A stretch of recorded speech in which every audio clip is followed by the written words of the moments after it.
You know, when you talk about the absolute GOATs of tennis, a few names always pop up, but there's one player whose career was just on another level. We're talking about her dominance, her revolutionary style, and her unbelievable life story. Today, we're digging into the anatomy of a true legend, Martina Navratilova.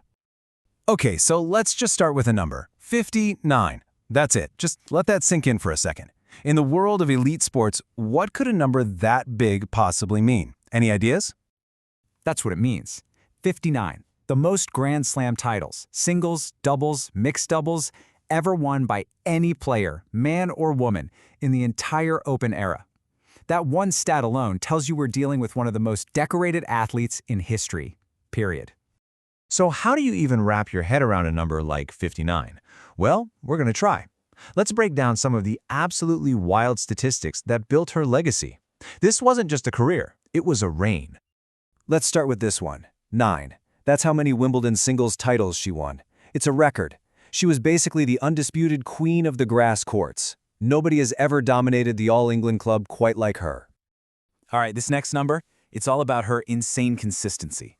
332. That's how many weeks she spent as the world #1 in singles. To put that in perspective, that's more than 6 full years at the very, very top of the game. And just when you think you've got it figured out, here's another one for you, 237. That's the number of weeks she was ranked world #1 in doubles. So you see, this wasn't just about being a great singles player. It was about total, all-around mastery of the sport. But look, her story is so much more than just the trophies. It's really about how she won them. She didn't just play the game, she fundamentally changed it. She was a true revolutionary. And this was her signature. Martina absolutely perfected the serve and volley.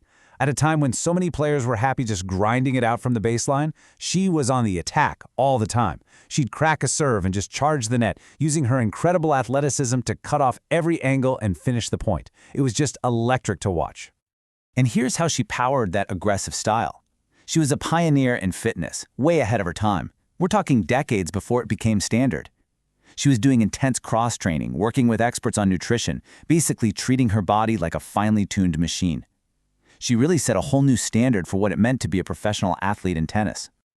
You know, they say every great hero needs a great rival. Well, Martina Navratilova had one of the best rivalries in the history of sports.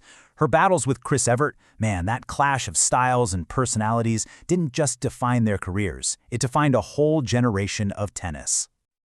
Just look at this. They played each other 80 times. 80! This wasn't just a rivalry, it was a global phenomenon. You had Martina's all-out attack versus Chrissy's perfect, steady baseline game. It was this incredible drama that forced both of them to become even better than they already were. As amazing as her career on the court was, her life off the court is just as remarkable. So let's zoom out a bit and look at her incredible journey, from a young defector to a truly respected global icon. Her life is just a lesson in pure courage and resilience. Think about it. In 1975, as just a teenager, she made the impossible choice to defect from communist Czechoslovakia, leaving her entire family behind just for the chance to be the best. And then, her longevity, winning your last Grand Slam at 46 years old, that's just unheard of. And her impact didn't stop when she hung up her racket. Not by a long shot. She moved right into the commentary booth and became one of the sharpest analysts out there. She's also a published author and a really passionate advocate for causes she believes in. It just goes to show her voice was always as powerful as her game. So all this brings us to one final question. When you look back at a life and a career like hers, how do you even measure greatness? Is it the 59 trophies? Is it the way she changed the sport forever? Or is it the incredible personal courage she showed her entire life? You know, with Martina Navratilova, I think the answer is pretty clear. It's all of the above.